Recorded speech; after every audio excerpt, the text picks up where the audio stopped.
അല്ല, കൊച്ചുമോൾക്ക് 150 പവൻ കൊടുത്തു. അതവള് ഭദ്രമായിട്ട് ലോക്കറിൽ തന്നെ വച്ചിട്ടുണ്ട്. അതുകൊണ്ട് എനിക്കൊരു പ്രയോജനമില്ല. നിനക്ക് എന്താ വേണ്ട മോനെ, ഞാൻ തരാം.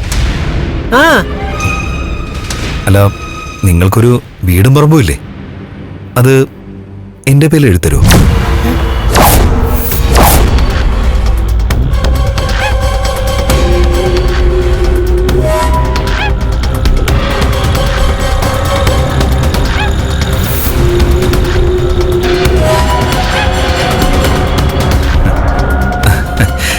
ഞാൻ വെറുതെ ചോദിച്ചതാ. എന്ത് വേണമെങ്കിലും തരാന്ന് പറഞ്ഞു കഴിഞ്ഞാൽ പിന്നെ ചോദിക്കാലോ. മോനെ, നീ അവളെ ഇങ്ങോട്ട് കൂട്ടിക്കൊണ്ട് വരുന്നത് എന്റെ അമ്മയ്ക്ക് പോലും ഇഷ്ടമല്ല. പിന്നെ കണ്ണന്റെ കാര്യം പറയണ്ടല്ലോ. മോനെ, അവരുടെ എല്ലാ എതിർപ്പിനെ അവഗണിച്ചിട്ട് എന്റെ മോളെ നീ ഏറ്റെടുക്കുകയാണെങ്കിൽ ഉറപ്പായിട്ടും നീ ആവശ്യപ്പെടുന്നത് ഞാൻ തന്നിരിക്കും. അല്ല, അവളെ വിളിക്കുന്നതിന് മുമ്പ് എന്റെ പേരില് ആ പ്രോപ്പർട്ടി പ്രമാണം ചെയ്തു തരുമോ? ചെയ്യും ചെയ്യും. ഇരു ചെവി അറിയാതെ ഞാനത് ചെയ്തു തന്നോളാം. പോരെ? കരുണ മോളോട് പോലും പറയണ്ട. അതുപോലെ എങ്കിൽ ഞാനൊന്ന് ആലോചിക്കാം. എന്താലോചിക്കുന്നാടാ നീ പറയുന്നേ?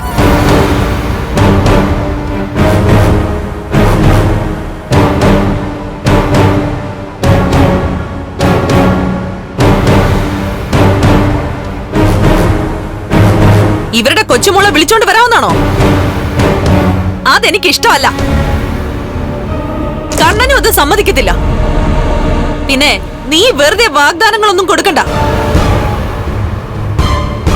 ദുർഗെ, മോൻ എന്നോടൊരു കൂട്ടം ചോദിച്ചു. അത് ഞാൻ കൊടുക്കാന്നും പറഞ്ഞിട്ടുണ്ട്. എന്തു വേണേലും കൊടുക്കാം. പക്ഷെ എന്റെ കുഞ്ഞിന്റെ കെട്ടുതാലി അറക്കരുത്. നാണമില്ലേ നിങ്ങൾക്ക് ഇത് എന്നോട് പറയാൻ? കല്യാണം കഴിഞ്ഞ് 4-5 വർഷം കഴിയുന്നതിന് മുമ്പേ എന്റെ കെട്ടുതാലി അറുത്തവനല്ലേ നിങ്ങളുടെ മോൻ? കൊച്ചുമോളെ, എങ്ങനെയാ ജീവിക്കാൻ പോകുന്നതെന്ന് നിങ്ങളൊന്ന് കാണ്.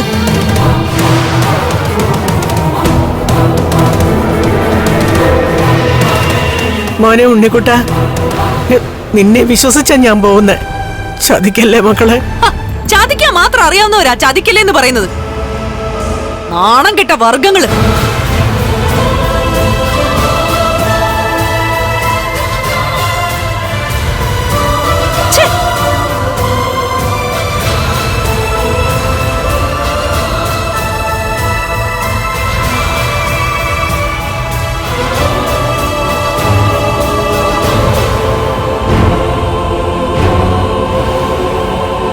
നിന്നോട് അവരെ ഇവിടുന്ന് ആട്ടി പായിക്കണമെന്ന് പറഞ്ഞിട്ടില്ലടാ നിന്നെ ഇങ്ങോട്ട് ഞാൻ വിട്ടത്.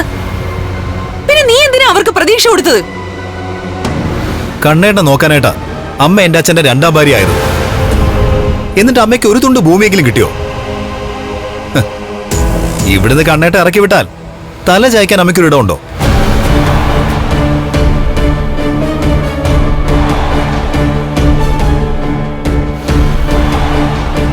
അമ്മ എന്തോന്നും മിണ്ടാത്തെ?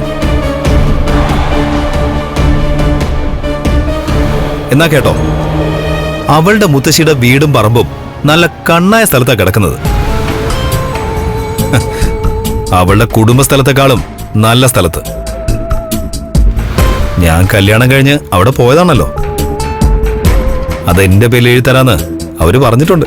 എടാ മോനെ, എന്തൊക്കെ തന്നാലും നിന്റെ അച്ഛനെ കൊന്നവന്റെ മകളാ കരുണ. മരിച്ചവര് പോയി. ആ കൊലയാളിയുടെ മോളെ ഞാൻ കല്യാണം കഴിക്കുകയും ചെയ്തു. ഇപ്പോ അവളുടെ വയലൊരു കുഞ്ഞുണ്ട്. അതുകൊണ്ടാ അവരിപ്പോ ഇവിടെ വന്ന് എന്റെയും അമ്മയുടെയും കാല് പിടിച്ചത്. എടാ, കണ്ണൻ അവളെ ഇവിടെ കയറ്റുമെന്ന് നിനക്ക് തോന്നുന്നുണ്ടോ? കണ്ണേട്ടന്റെ സ്വഭാവം അമ്മയ്ക്ക് അറിയാലോ. കണ്ണേട്ടൻ നമ്മളെ പുറത്താക്കണമെങ്കിൽ എപ്പോഴേ പുറത്താക്കായിരുന്നു. അതിനു വേണ്ട എന്തെല്ലാം കാരണങ്ങൾ നമ്മൾ ഉണ്ടാക്കിയതാ. എന്നിട്ടും നമ്മളെവിടെ പിടിച്ചു നിർത്തിയിരിക്കുന്ന അങ്ങേര് ഒരു കാരണവശാലും കരുണ ഇങ്ങോട്ട് വരണ്ടെന്നൊന്നും പറയില്ല. ഇപ്പൊ അങ്ങനെയൊക്കെ പറയുന്നുണ്ടെങ്കിലും അങ്ങേര് മാറും. കാരണം അങ്ങേരെ ഭാര്യയുടെ അനിയത്തിയാ കരുണ. അവര് രണ്ടാളും ഒരമ്മ പെറ്റ മക്കളാ. എടാ, ഇത്രയൊക്കെ സംഭവങ്ങൾ ഉണ്ടായിട്ടും കണ്ണനും മഹാലക്ഷ്മിയും നമ്മളെ ഈ വീട്ടിൽ കയറ്റുന്നുണ്ടെങ്കിലേ അവരത്രയ്ക്ക് നന്മയുള്ളവരാടാ. അതുകൊണ്ട് അവർക്കൊപ്പം നിൽക്കുക ഇനി വേണ്ടത്. അങ്ങനെ നിന്നാ ഈ വീടും പറമ്പും എന്റെ പേരിൽ എഴുതരുമോ? പോട്ടെ, അമ്മയുടെ പേരിലെങ്കിലും എഴുതരുമോ?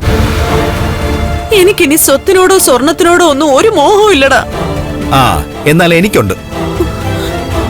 കണ്ണേട്ടനും മഹാലക്ഷ്മിയും എന്നെ ഈ വീട്ടിൽ നിന്ന് പുറത്താക്കിയാലും എനിക്ക് ജീവിക്കണം മാന്യമായിട്ട്.